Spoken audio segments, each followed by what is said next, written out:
Bismillahirrahmanirrahim. Assalamualaikum warahmatullahi wabarakatuh.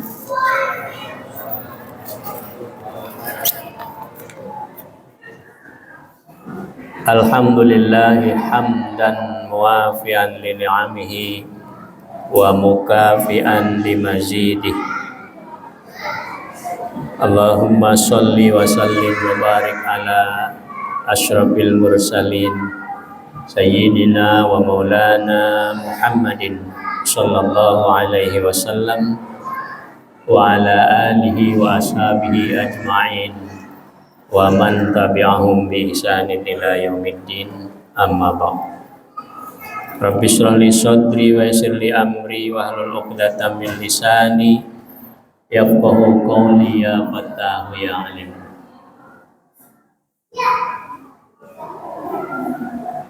Pada kesempatan malam ini saya sedikit berbicara bahwa akhir-akhir ini kita semua menyaksikan banyak sekali yang sedang ditimpa musibah, atau kalau orang Indonesia menyebutnya bencana.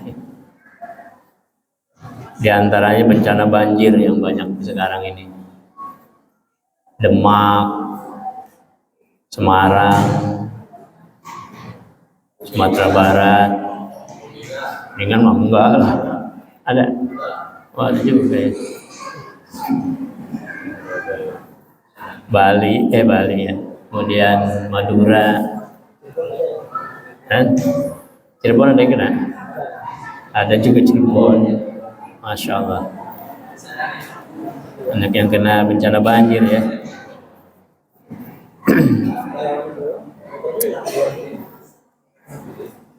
Ini ada berbagai macam bencana atau musibah yang menimpa kepada manusia di muka bumi ini.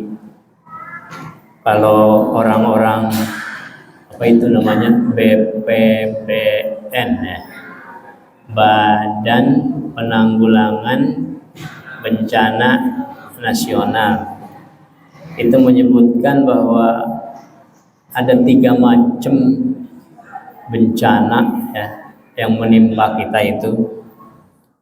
Yang pertama ada bencana alam geologi, yang biasanya seperti gempa bumi, baik itu tektonik maupun vulkanik.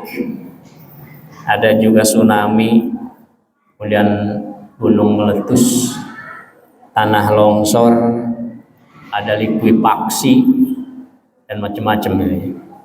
Yang kedua ada yang disebut dengan bencana alam meteorologi.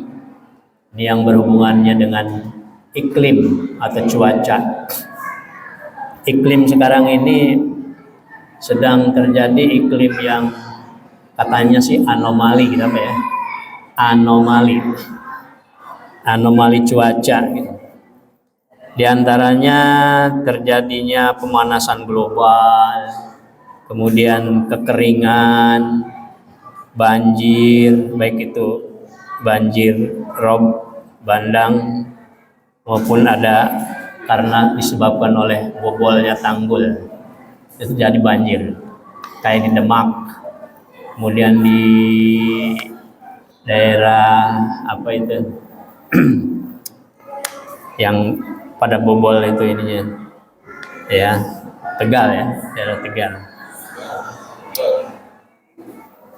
Kemudian ada juga yang disebut dengan bencana alam ekstraterestrial. Apa itu namanya? Ekstraterestrial.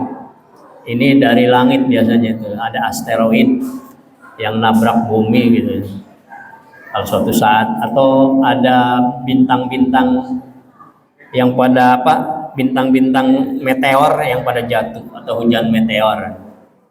Nah, itu semuanya merupakan musibah, kalau kita menyebutnya musibah ya. Kalau orang nasional menyebutnya bencana gitu. Musibah. Dalam Al-Quran juga disebut dengan musibah. Terus ini semua musibah-musibah atau bencana-bencana yang menimpa kepada kita di dunia ini sumbernya dari mana ya? Dari mana sebetulnya? Bagi orang yang beriman tentunya kita akan mengatakan bahwa semua sumber musibah atau bencana dan sebagainya adalah dari Allah Subhanahu wa taala, ya. Dari Allah Subhanahu wa taala. Semuanya sudah disetting oleh Allah. Semuanya merupakan kekuasaan dari Allah Subhanahu wa taala. Kalau kita melihat dalam surah Al-Hadid ayat 22, Allah berfirman, "Ma asoba min musibatin fil ardi wala fi anfusikum illa fi kitabim min qabli an nabra'aha inna dzalika 'ala Allahi yasir." Apapun musibah yang menimpa di muka bumi atau di dalam dirimu sendiri, ya, yang menimpa dirimu sendiri, ya, tidaklah kecuali semuanya sudah dicantumkan, dicatat, ditulis di Lauh Mahfuz sebelum itu terjadi. Jadi sudah tertulis semuanya itu ya. Semua yang menimpa kepada kita itu sudah tertulis. Ya, inna dzalika 'alallahi yasir. Sesungguhnya bagi Allah yang demikian itu mudah sekali, tidak susah. Ya itu Al-Hadid ayat 22. Lalu untuk apa Allah menciptakan musibah? Kenapa Allah menciptakan musibah untuk manusia? Ayat selanjutnya, likaila ta'sau 'ala ma fatakum wala tafrahu bima atakum. Ya. Wallahu la yuhibbu kulla mukhtalin fakhur. Supaya apa? Supaya manusia terbiasa gitu, biasa aja. Ya. Biasa aja bagaimana? Tidak larut dalam kesedihan kalau ada musibah yang menimpa kita, karena musibah itu pasti ada gitu. Siapapun akan terkena, apakah itu besar ataupun kecil. Ya, musibah terakhir mungkin kematian kita ya, itu ya, atau sakit dan sebagainya, itu pasti akan ada. Jadi tidak usah terlalu larut. Ya Allah, kenapa saya ini dikasih musibah yang begitu berat? Ya. Tidak usah terlalu bersedih. Dan tidak pula merasa besar kepala atau sombong karena kita mendapatkan kenikmatan. Yang lain dapat musibah, kita tidak. Oh hebat gitu ya. Jangan. Ya, karena apa? Mungkin sekarang yang dapat musibah dia, besok besok kita. Jadi itu ya. Jadi supaya kita tetap tenang ya. Kalau kita dapat musibah kita sabar, kalau kita dapat nikmat kita bersyukur. Itu ya. Dua-duanya kalau kita bersabar dapat pahala besar, kalau kita bersyukur dapat pahala besar. Jadi artinya musibah yang datang kepada kita supaya manusia bertambah pahalanya. Ya, kalau kita sabar. Begitu juga dengan nikmat yang diberikan kepada kita supaya kita bersyukur agar kita pahalanya tambah besar lagi gitu. La in syakartum la azidannakum wa la in kafartum inna adzabi lasyadid. Lalu sebetulnya pemicu yang memicu, yang nyundut apa, menyalakan musibah itu siapa sebetulnya?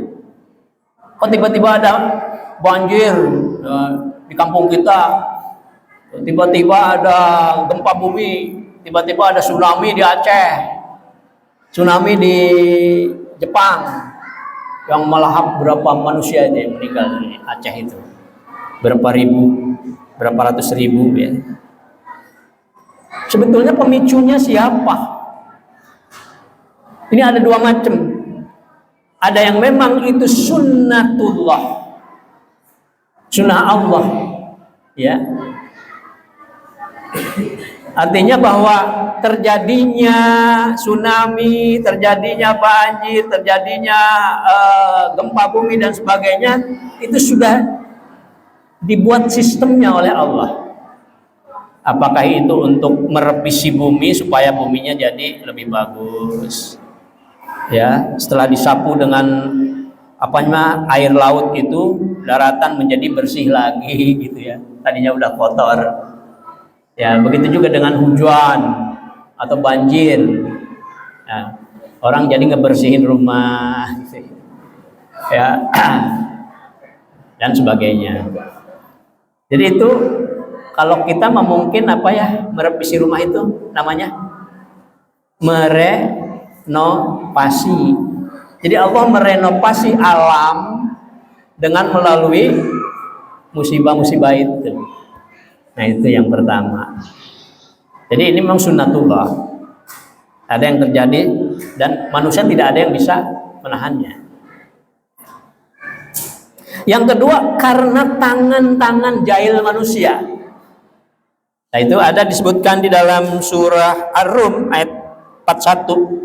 Zaharal fasadu fil barri wal bahri bima kasabat aydin nas.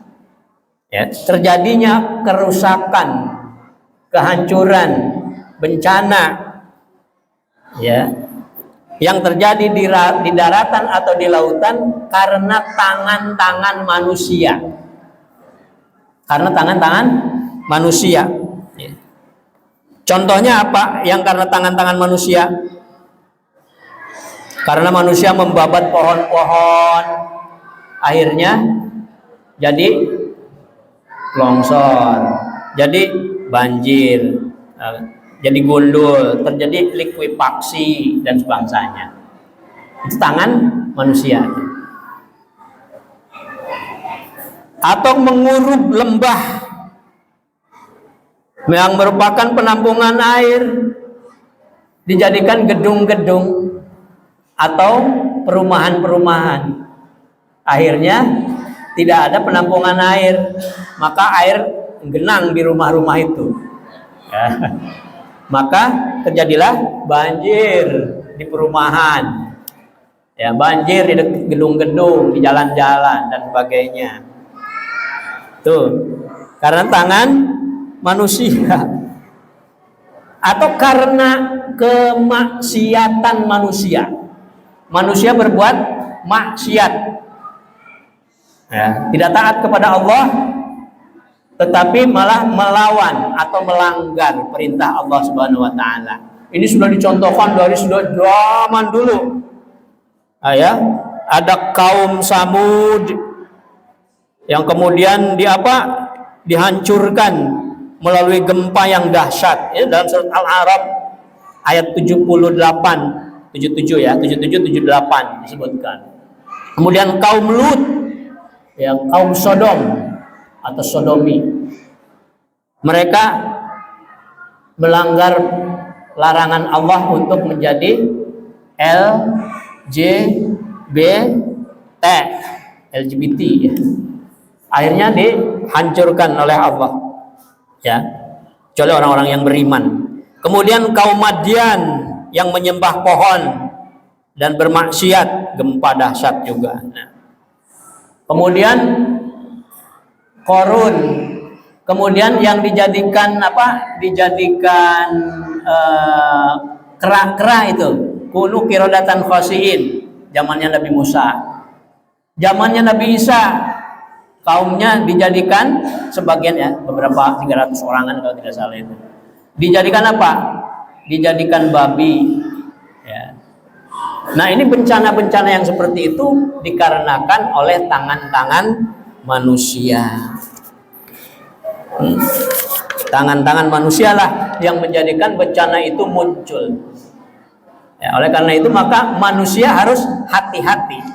Jangan sampai kita maksiat kepada Allah Subhanahu wa taala. Di Indonesia ada contohnya. Di mana itu? Yang di daerah Dieng itu, Gunung Dieng. Ya. Legetang ya, daerah Legetang.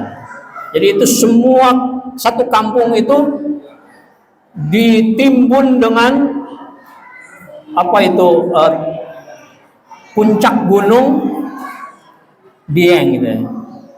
Sebagian Gunung Dieng itu anak Gunung Dieng lagi.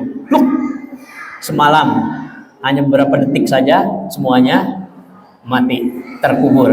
Nah, karena apa? Karena mereka katanya udah diberikan rezeki yang banyak di daerah situ, tapi selalu tiap malam bermaksiat. Wallahu a'lam. Nah,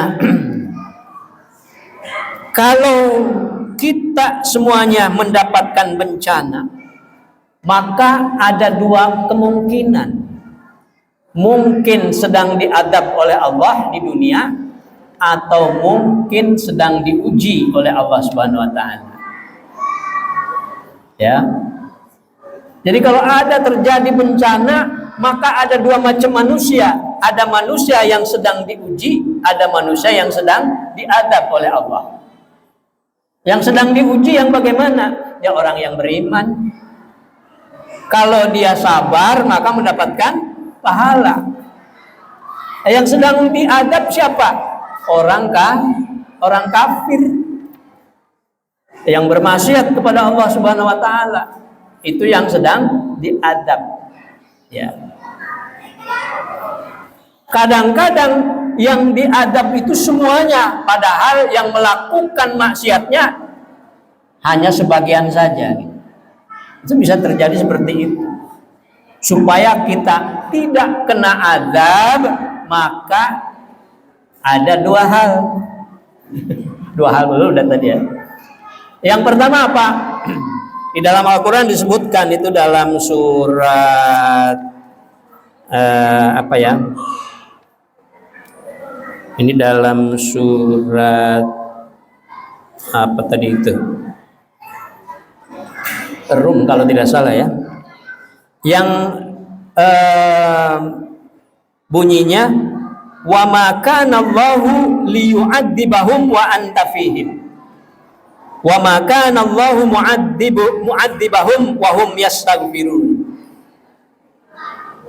Dan Allah tidak akan mengadab mereka selagi engkau Muhammad bersama mereka. Ya, bersama mereka. Dan Allah bukan pengadab orang-orang yang sedang beristighfar. Jadi adab itu tidak akan menimpa kepada Rasulullah SAW dan orang-orang yang sedang bersamanya. Rasulullahnya masih ada nggak? Sudah tidak ada, ya. Berarti tinggal satu lagi, yaitu orang yang bagaimana? Orang yang selalu beristighfar. Maka supaya kita tidak terkena azab dari musibah-musibah dan sebagainya, dari bencana yang datang, maka kita selalu beristighfar kepada Allah Subhanahu wa taala, ya. Banyak-banyaklah beristighfar supaya kita tidak terkena azab yang berupa bencana. Nah, di kampung kita ini sering-seringlah kita sama-sama beristighfar, ya, dengan istighfar yang bermacam, astagfirullah, bisa juga dengan Allahumma gfir lana, bisa juga dengan apa? Allahumma innaka afuwun tuhibbul afwa. Nah, itu setelah setiap habis sholat 2 rakaat itu membaca itu tuh. Itu contoh dari Rasulullah SAW yang dicontohkan kepada Siti Aisyah. Mudah-mudahan kita semuanya, walaupun banyak musibah-musibah yang mengkena kepada kita atau kepada bangsa kita, tapi kita tidak terkena azabnya. Amin ya rabbal alamin. Bahkan kita mendapatkan pahala dari Allah Subhanahu wa taala karena kesabarannya. Mudah-mudahan ada manfaatnya. Yang benar dari Allah, yang salah dari saya sendiri. Wassalamualaikum warahmatullahi wabarakatuh.